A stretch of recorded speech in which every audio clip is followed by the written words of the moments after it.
Hello and welcome to the NESN.com pregame chat. I'm Doug Kyde, this is Zach Cox, this is Matt Chatham, and we have a football game to cover tonight, We do. which is very, very, very exciting. About time. I got sick of the preseason. It was the longest day of my life today, just looking forward to covering this game, or I guess longest morning of my life, because at least I got to watch football. But we would be remiss not to mention the biggest news of yesterday, and that's the fact that the Patriots signed Antonio Brown, who used to play for the Steelers. Wait, what happened? Yeah, I can't believe you missed this. You must have been underneath a rock yesterday or something. You have a lot to catch up on right now. The Patriots signed Antonio Brown. Massive move. And to me, as far as this game goes, I'm not going to overreact to too much that I see offensively from the Patriots, because in week 2, they're going to be inserting maybe a top 5 wide receiver in the NFL into their offense. So if they come out looking slow or anything like that, they've got some reserves coming next week when Antonio Brown's going to be playing. Yeah, absolutely. I mean, this was the biggest news in the NFL, probably of the entire offseason, maybe just with this whole saga that went down with Antonio Brown in Oakland, and now he basically immediately turned kind of reverse course and came here to New England. Again, we will not see him on the field tonight. He won't be eligible to play until week 2 at the earliest, and we're going to get a lot very, very deep into this Antonio Brown story over the course of the coming week. And I think the biggest question about him is sort of how he'll fit culturally into this Patriots locker room, and whether he kind of intentionally sabotaged his way out of Oakland, which is kind of seeming like that is what happened. I don't know. In my very quick estimation, I think the Patriots have enough kind of veteran leadership in this locker room that he's not going to kind of torpedo their locker room culture. He's not going to kill their season even if his antics kind of continue here. But this is a guy that they guaranteed a $9 million signing bonus, $15 million this year. That's a lot of money, and it's much more money than the Patriots usually give to these type of kind of reclamation projects. It's going to be fascinating to watch, and we'll see him on the field next Sunday, most likely. I'll do my best to keep it brief because it's a pregame show and he's not playing in this particular game. I'll say it this way. This New England Patriots team is loaded. Their roster is loaded. If we were doing the pregame chat without that piece of news, my feeling for the season really wouldn't change. You may see some better gaps in games if that guy gets integrated in the offense a month or a month and a half from now and things are flying. But at the end of the day, they don't need him to win, and he's never been in that kind of culture before. He's been in Pittsburgh where if I walk away, I'm the guy on the franchise. Ben, who are you going to throw to? That ain't the case here. They don't need him. He's here as an extra. He's being paid a lot of money, but I think that's the crux of it. If you want to act out, goodbye. We were on the track to win a championship anyway. The places you were at were begging their way into championships, clawing, not able to get there. 2 that hadn't sniffed it in years. So that place, those places are different than this place. If you act up here, you're gone. That'll be how it is. So let's get into tonight's game. Yeah, I mean, you mentioned with Antonio Brown real quick, just the fact that you are hoping that he acted his way out of Oakland, because if he didn't, then there might be some mental issues there, and then that's when it would really be an issue here in New England. So you kind of have to hope that this is where he wanted to be all along, and that doesn't say a lot about his character, but that would mean that he would probably be a better citizen here in New England. Another guy who's not going to be on the field is Rob Gronkowski, Patriots tight end. You retired over the offseason, if you didn't see that news as well, and maybe you were with Matt underneath that rock or something like that. But the Patriots do have to replace Rob Gronkowski in their offense, and granted, this is only a 1-week replacement because, like I said, you've got Antonio Brown coming back. But it's definitely going to be interesting to see how the Patriots use their tight ends in this week's game. It's only going to be one tight end. Matt LaCosse not expected to play with that ankle injury, so it's going to be the Ryan Izzo show. Eventually, you could have Lance Kendricks coming back. You're definitely going to have Ben Watson coming back.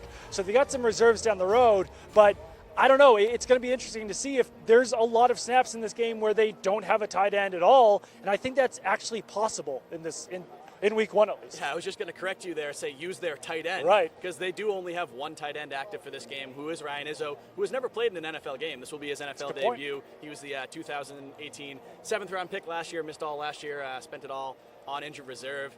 He made some nice plays during the preseason. He's known much more as a blocker, had a really good preseason as a run blocker. But, I mean, the Patriots have talked this offseason about, tight end is going to remain kind of a focal point of our offense.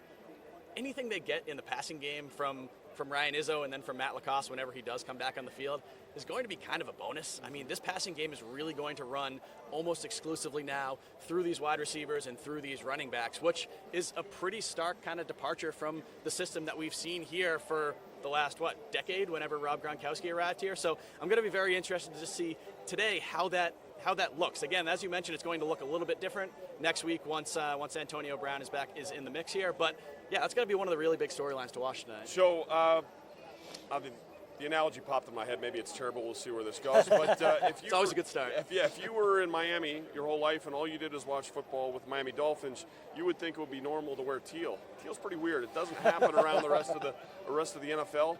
And I think if you were a New England fan or a New England player, and all you saw for the last however 20 years, you've seen tight ends heavily involved in offense. There's 30 other teams in this league. A lot of them are very, very efficient offenses. I think one of the examples is the Rams. Their tight ends are very lightly used up there, leading the league in scoring a year ago. So the reason I make that point is don't sort of get ensconced in that this is only how NFL football works, or football period.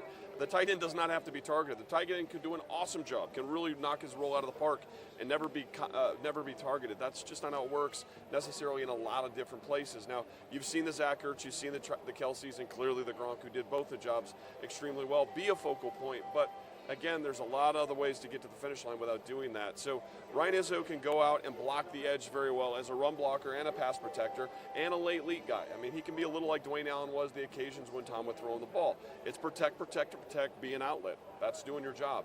What I would say, though, and I think it would be interesting for fans at home, and I know you guys are in the locker room all the time, get to see this.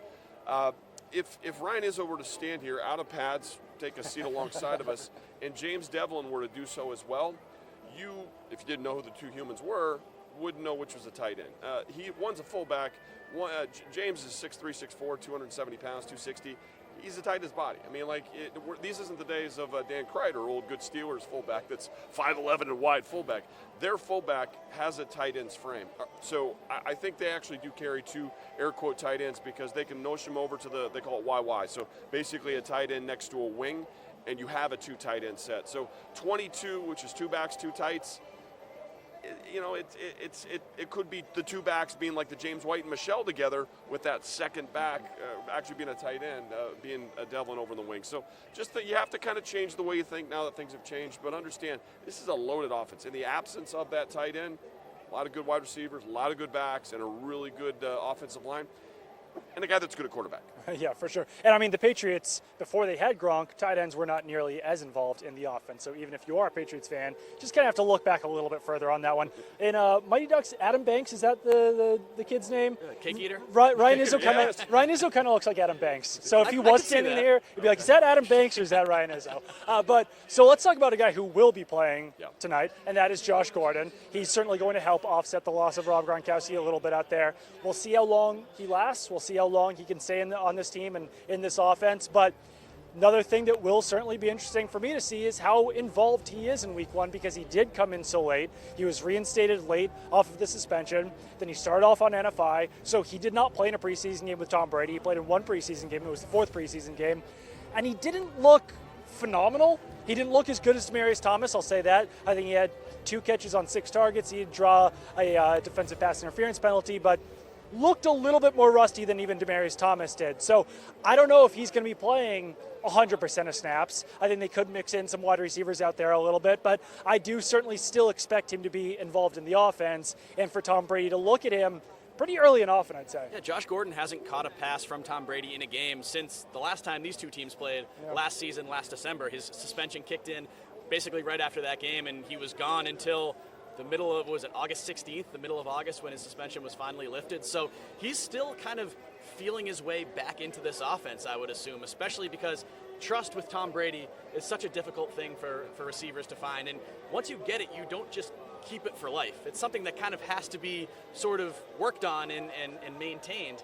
And Tom Brady's has been pretty open this week and even before this week about how this receiving core is not really a finished product, not in the sense that they're going to add other pieces to it down the road, which they will add pieces to it down the road, but just the fact that he hasn't been able to work with these guys nearly as much as a quarterback would like to over the course of a summer. I mean, Demaryius Thomas missed basically all of the summer. Josh Gordon missed basically all of the summer. Jacoby Myers is going to be playing in his first regular season NFL game tonight and didn't really have much of a connection with Tom Brady during the brief time they did play together in the preseason. So obviously you've got a guy in Julian Edelman who's rock solid regardless, has been kind of, has that mind meld with Tom Brady, and Brady is very comfortable with Philip Dorsett as well. But Josh Gordon is a guy who can be kind of the top weapon in this offense, but I don't know if it's going to happen right away. I think this might be a couple-week adjustment period before you see Josh Gordon really kind of hitting the peaks he was at last season. See, I am a little bit different in that I thought last playoff run was a real sort of learning experience for who some of these people were in this offense. It was great to see them run the heck out of the football, and I think Sony Michel did a very efficient job with it. It wasn't overly dynamic where he was getting yards, that were just outlandishly all his own. But the thing that was different and better, really league-wide, rest of the tournament-wide, the other people out there, was Julian Edelman. Edelman outplayed Keenan Allen. Keenan Allen was a Pro Bowler. He had a few more yards if you look at the box score stuff for the season. Julian's a better player than him. He's a better football player than him. He was their featured guy. He has a really good quarterback in Rivers pushing the ball to him. And they were scheming to stop Jules just like the Patriots schemed to stop Keenan. And we got to see both of those guys in several games. Julian is better than him. We then got to see the next round with Kansas City, and we got to see Tyreek Hill out there. And we saw him essentially wiped off the map. And Julian was putting together 100-yard games, game after game after game. You get to the Super Bowl, and it's Brandon Cooks and Robert Woods, and those guys were super prolific year. And again, I'm not arguing that Julian is necessarily an all-pro. I'm not saying he's one of the top 3-4 guys necessarily, but he's absolutely a top 10 wide receiver. So I think we get to a point after a run like he just had where it gets a little bit disrespectful if we just start putting Josh Gordon, who's been kind of a football above him, and then just assume, hey, this guy off the street, Antonio Brown's going to walk in and he'll jump in front of him as well. Julian's hasn't been as productive as Antonio has. I completely get that, and Antonio has more of a vertical element to him. I think that's a fair analysis, but intermediate underneath, they're not better than Jules. And it's going to be really difficult in my mind to unseat that relationship between him and Tom. That thing has been hardened, cottered over 7, 8, 9 years, whatever it is. And I think in the absence of Gronk, you might actually see that grow to an old AB level. I mean, because that's why AB was getting so many balls from Roethlisberger. It was Bell in the backyard and then him in the pattern. So I'll be interested to see if this just means more Julian. Because remember, we're around here used to Julian looking a little old, getting older, right? He's been around a long time. You start to look to the young guys, N'Keal Harry, who's not playing tonight, and wondering when the next guy is going to ascend. Antonio Brown's older than Jules. So, they're right around that. These are both older, over 30 receivers. So I don't think we should be expecting drop-offs from him unless we're expecting from the other guys. Maybe Josh ascends, maybe not. I think it's going to be a big year for Jules. I think for me personally, I just expect Edelman to kind of put up the same production every year. I don't expect him to really fill that Gronk role because I just expect the same production per game from him. But certainly there are going to be a lot of wide receivers who do have to step up, and Julian Edelman could be one of them with the absence of Rob Gronkowski. Another thing that Patriots could rely on is their running game, which is something they did very heavily last season, like you said, with Sony Michel. They had James White heavily involved. They've got Rex Burkhead, Damian Harris. Personally, I'm expecting big things from Sony Michel this season, and maybe he doesn't put up the same production that I was, predicting a week ago before Antonio Brown came in. But I still do think that Sony Michel is going to be, as long as he stays healthy, a 1,000-yard rusher, double-digit touchdowns. I think that he did look considerably better in the preseason than he did at any point that we saw him last year when he was coming off that knee injury. So as long as he can stay healthy, I definitely expect him to be not only a big, weapon in the rushing game, but also in the receiving game, because that's something that he really seemed to be working on throughout the preseason. I think that Ivan Fears was working with it. I think that Tom Brady wants him to get more involved because they have to be less predictable on offense. And I mean, maybe they don't have to be. They won the Super Bowl last year being predictable, so whatever. But I think that still the Patriots definitely want them to be less predictable on offense, and that starts with when Sony Michel's on the field. Defenses can't know that he's going to run the ball. They have to have some sort of a threat that Sony Michel can get the ball out of the backfield. Totally agree with you. I can definitely see Sony Michel really taking a step forward as a rusher and as a pass catcher, which has really been talked about a lot really throughout this entire offseason.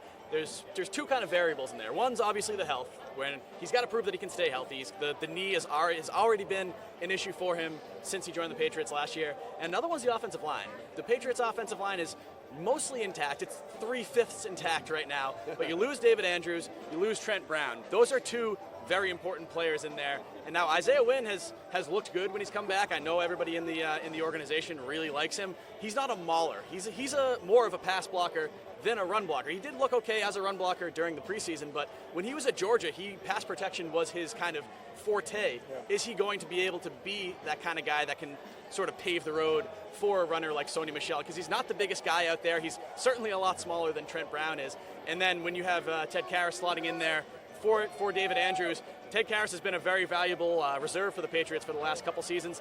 Doesn't have much starting experience, has only started 2 games at center. This will be his 3rd here tonight. Can that unit kind of continue to operate at the level it was late last season? Because I think that was sort of the biggest driver of their kind of run game emergence was that offensive line last year. Can they keep it up? I think it makes for a pretty interesting in-game point here, because we know Bush is the new guy that they've invested heavily in with the Steelers. You put a young, athletic, fast, doesn't want to lock up with a guy because he's smaller. This is like a big safety that can shoot gaps and stuff. And now you have a more of a bullish. Ted Karras is a thick center. Yeah. This is not like Ryan Wendell. Right. It's not like David Andrews. This is not even like a Dan Connolly back when he was doing, or a Copeland. I mean, this is closer to like Damian Woody when Woody was a snapper here. Like a really thicker, bigger center. So you're not expecting the pulling from him. You're not expecting him to climb to the second level and chase linebackers as much. They may feel that we don't want him up on our guy because he'll latch onto him and pan him. But we may be able to cross him up. Use movement in front of him with these athletic linebackers, slant lines, see if if he's up to par with the guy that was there before him. I got a lot of faith in Teddy. I don't think he's going to have a problem. I would say the thing I'm excited about with Isaiah is I disagree a little bit with his run blocking prowess. I think he just gets it done a different way. One of the things that I think is most impressive about him is he is a pretty long-arm guy, and he has an incredible lockout. When he locks guys out, he's kind of nasty. He's this goofy, smiley, hey, I'm Isaiah Wynn guy, but when you watch him, in the joints we saw some of this, when you've seen, he hasn't had a lot of preseason reps, right. But he's a guy who likes to finish, and he's a guy who likes to chase people around after the play, even if it's away from him. He's a finisher, and I like him for that. But a couple of the mistakes he made in the time he got some extended looks, I believe it was a Carolina game, is they used him as the guy in the flat blocker for some screen plays, some swing stuff, and he whiffed on a couple of them. So it's hard, and it's odd that came up because he's the more athletic guy, right? If you're going to compare him to Trent, you're going to say, well, Trent's lumbering and he's huge, and this is the athletic guy who get that block. He's going to need to get those blocks, folks, because this is an offense that a year ago with I'm blanking on his name, from Minnesota that was here, that was the gadget guy. Cordell Patterson. Cordell Patterson, yes. That kind of player, is it Gunnar Olszewski, I'm sorry now, or is it back to Jules doing catch and run stuff, or Demarius kept catching little slip screens from the slot if he's active? That stuff has always been a thing that for this offense, because they've had such athletic offensive linemen. They like to spread you out and then pack you in to run it and do both. Can Isaiah pass pro? Yes, of course. He's really good at that. Can he direct run block, inline stuff? Yes. Can he do that? Can he get out and pick up and not make mistakes on the space plays? We don't know that. He just needs to log more reps. We'll keep an eye on that tonight. Yeah, I really like the point about Ted Karras being kind of a less athletic center, but I do feel like the Patriots did make up for that with Isaiah Wynn there at left tackle. So they're still probably a little bit more athletic than they were last season, but definitely a change there with Andrews to Karras. Let's go over to the defensive side of the ball. Patriots defense, I think expectations are very high for this group. They lost Trey Flowers, but Michael Bennett could be an even bigger impact player on this defense. Their secondary is incredibly deep. Basically, the Patriots' 5th cornerback could start on a lot of teams. Joejuan Williams had a really good preseason. He might not even be active out here. J.C. Jackson might not start. He had a fantastic rookie season. So one thing I mentioned earlier that we might not really get a great sense of what the offense looks like in week 1 just because Antonio Brown's not going to be out there. Tom Brady did not work with Julian Edelman or Josh Gordon a lot during the preseason. So offense might get off to a slightly slower start. I'm really very excited to see how this defense looks in week 1 and see if they do live up to those expectations, because Steelers might not be quite as strong as they used to be in years past. They don't have Le'Veon Bell. They don't have Antonio Brown. He's on the Patriots now. But it's still going to be a challenge defensively for the Patriots to stop the Steelers. They've got JUJU Smith-Schuster. They've got James Conner. They've got a good backup running back in Jalen Samuels. Ben Roethlisberger is still there. So this is a very good week 1 challenge for the Patriots defense. And if they can, obviously they're not going to shut out the Steelers. That's not what we're expecting. But if they can hold them, then those expectations for the Patriots defense will only grow and grow starting here in week 1. Absolutely. Really the only significant loss this defense endured over the offseason was Trey Flowers, which is a very significant loss, guy that led them in sacks the last 3 seasons. If you plug Michael Bennett in there, he might not be used in exactly the same way that Trey Flowers is, but he can do a lot of the same things that Trey Flowers can, and he's a guy who had, 9 sacks, 15 quarterback hits, 15 tackles for loss, 30 quarterback hits last year. Very, very productive player. He might be an even better fit for what they were trying to do with Flowers last year anyway. He might be. He might be a guy that you don't even see in the starting lineup, but just kind of plugs into those lighter pass rushing packages. And the defense, they bring back almost every player from last year, but this defense will look significantly different than it did last year because the Patriots are transitioning to I would say a 3-4 based system where we might not actually see a traditional 3-4 all that much, just with how much nickel and how much dime the Patriots like to run. But I think it's a really good fit for this team that has a million kind of athletic, versatile linebackers. I mean, Chase Winovich was added this year. Jamie Collins came back from Cleveland. You've got guys like Dante Hightower, Kyle Van Noy that can play multiple roles, and then even some guys up on the defensive front that can move around a lot, can kind of put their hand in the dirt or stand up as an outside linebacker. There's so much versatility in this Patriots defensive front, and then you know what you have in the secondary because it's basically the exact same secondary you had last year, plus Joanne Williams. So this, I mean, I don't know if we're overhyping this defense, but I think this defense absolutely has a chance to be one of the best in the NFL this season. Yeah, I think so too, and I think a lot around the NFL talk has centered around the Bears, what they may be able to do. A resurgent Browns group, which looked like butt today. They gave up about 40 points today. Yeah, 42 points. I mean, some of the defensive were getting a lot of the preseason hype. Bears played okay, but it was an ugly-ass game. So I don't know exactly what that means, but if you don't include the Patriots group, even pre-performance, in what I think over 16 they'll be able to do, you're making a mistake. This is a very talented group.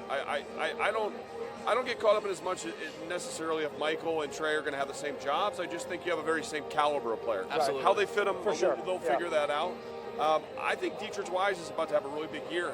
And I say that not knowing if he's going to be active tonight. So this is kind of and what those kind of conversations, when you guys mentioned it, Juwan, before, what that says is when you have really good players who might not make it to the 45, you're loaded, right? Yeah. When it's that game plan based, Danny Shelton returns. Very under the radar addition, because a year ago in that Steelers game, they sucked in run stopping, but for whatever reason, the Steelers bailed them out and went spread every down. The handful of times they ran it, man, it was 5-yard chunks, really easy chunks of yardage. But then they kind of took them out of it and went spread. I wonder if going back and watching that film, they're going to say, well, we're going to have to at least challenge this group. We don't know how it'll line up. As you're saying here, Zach, I thought, if it's base 3-4, I'm kind of with you on that might be the test in regular, and I think the Patriots can knock that out of the park. But then do you want to get them into nickel and dime because they're so deep in the secondary? I mean, if you're looking at any secondary, there are maybe some others where people could have sort of hot-taking conversations about who's got a better 1-2 at the corner spots or 1, 2, 3, 4 with the safeties. They got 6. Their slot corner's really good, and both of their could-be backups starting corners are really good. So do you want to get in a game where you're trying to figure out if your 4th or 5th receiver can get open? Right. I don't know. It just seems like a really odd tactic against these guys, but we'll see. I don't think this game's going to be particularly close. I'm throwing my voice here, some Steelers behind us, so let them hear that. But let's put it this way. I think this Patriots team really was peaking through that playoff run and then improved themselves a bit. They may be ragged today. We've kind of seen that across the NFL. But the Steelers team was a team that did not make the playoffs, is in a bit of transition, has some good players, as all the guys you mentioned. I think Connor's a guy I actually really like a lot. He'll be one of my keys later in the game to maybe stop that part up. But I just don't see that as nearly as deep and as talented roster as the Patriots actually have. Let's get into our keys of the game. I'll start off here. Offensively, I think that they should probably try to challenge Devin Bush and Mark Barron a little bit. Those two more athletic linebackers. If that means running at them, if that means targeting the running backs out of the passing game, Devin Bush is a very talented player, but it's the first game of his NFL career. You don't really know what he's going to be. The Steelers don't know what he's going to be. Patriots certainly don't know what he's going to be. So I think that you kind of challenge him a little bit and see what he has before you move on to maybe some other assets out there a little bit. What do you got? All right. I'm on the edge of my seat because I hope you don't steal my points.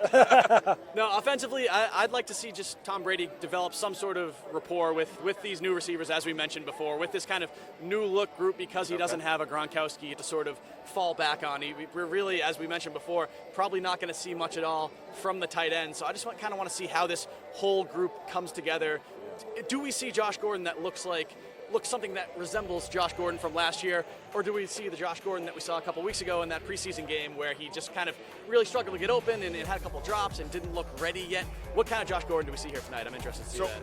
Your point made me think of another point before I get to my point, but I like the idea that because they're so young at the middle linebacker spot, you brought that up. It's a really good point with Tom. Tom's had a great sort of career record, or whatever you want to call it, with young guys when he has a play action element behind him, because when you're doing that, the person you're moving the most is really the Mike or maybe the down safety. So if you want to screw with a guy, it's usually the young middle linebacker. Show him misdirection. Get him out of where you want to fit in a route behind him. So it'll be interesting to watch that little two-man game. Usually the pro there aces that one. Right. Bush can make some plays. I'm sure he'll be a good sideline guy, but that's a guy to manipulate. But my personal one is you got to run like a champion. And I think this is very important. I think we learned this a lot during the playoff run. It was actually this Steelers game where the Patriots had a really low, I think only 19 attempts on the day, something like that. It was a really low outing for them, and the running game was virtually non-existent. They actually only held the other team to 17 points in Pittsburgh, which at the end of the day isn't bad, but they only scored 10 themselves. And I think what happened after the game, and I think it did happen, they really had a recommitment to running the football. The Bills game was a good example, the second Jets game, obviously the San Diego thing, the Kansas City thing. I mean, they really started running the football a lot.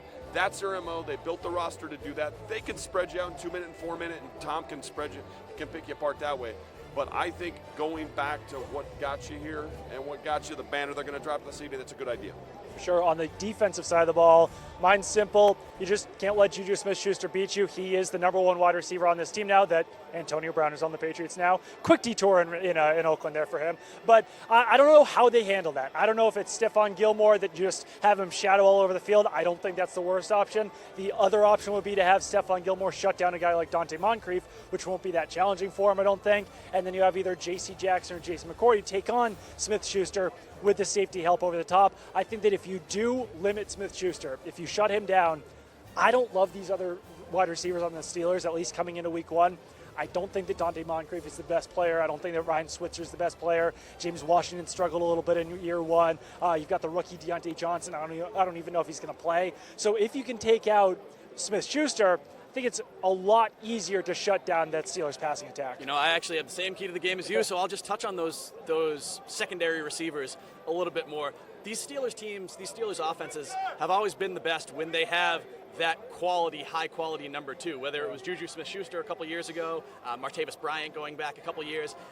The Steelers don't really have an unquestioned number two right now. No. Dante Moncrief isn't right now, but I don't really think Dante Moncrief is that good. Honestly, I think James Washington will end up in that spot within a couple weeks. He's a guy, he probably had the best game of any Steelers wide receiver against the Patriots last season, beat Jason McCourty a couple times.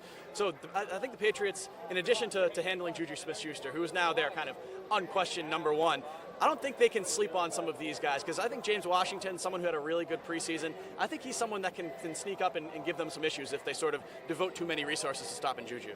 I think, again, I'm using a lot of last year's lessons and sort of transposing it to this year's team, which isn't entirely fair because there are a few personnel toggles. But I think when this team sort of over the last 6 to 8 times they've taken the field, when they absolutely eliminate a dangerous back, when Melvin Gordon was a 5-touch, 8 yards guy, it completely changes the face of the game. And it really comes down to those first few series. If you close the door enough times, you'll send Ben into the gun. You'll send Ben into the gun with a spread and say, screw that, I'm not going to waste downs.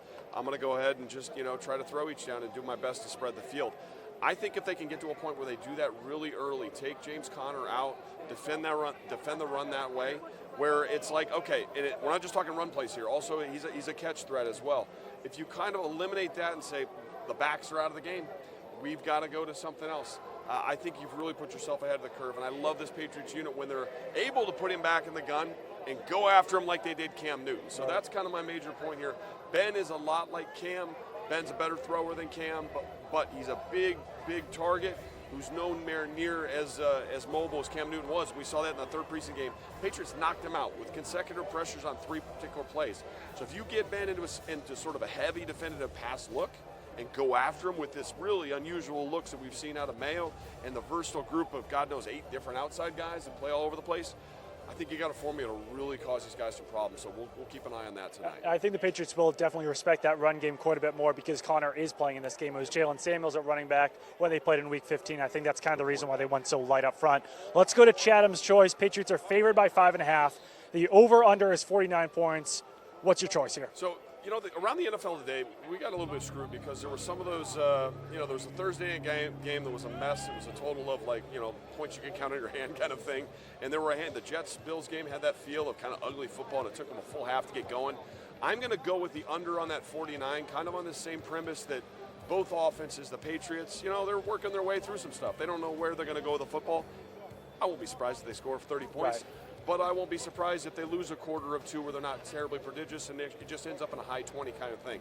I think the Patriots defense is really going to hold this group down. I think we're looking at a very special Pats group, and I think this is going to be a night where they keep them under 20 points. So that keeps you safe under 49. I think that's your safest dollar this weekend. Yeah, I take the under, and I also take the Patriots with 5.5 points there. 5.5. Agreed, under. Patriots 5.5. Two good defenses out here. I think we're going to see a relatively low-scoring game. Hopefully not a game like the Bears and Packers the other night, but relatively low-scoring. Well, we did get screwed. Why I said it was sort of a roller coaster around the league. Then you got, the Titans putting 42 up on the Browns, and all of a sudden, wait, never mind. And then you got the Dolphins giving up, 59. Yeah. like FCS, BCS opponent kind of feel. They're going to see this offense next week. That could get ugly. Yeah, but maybe we'll be. go over next week. But right now, well, unless they give us a 70 or something. But for now, we'll go under this particular week. Well, keep it on NESN.com for all of your Patriots coverage. Follow Matt on Twitter at Chatham58. Follow That's it. Zach on Twitter at Zach Cox. NESN. Follow me on Twitter at Doug Kide. And like I said, follow NESN.com for all of your Patriots coverage.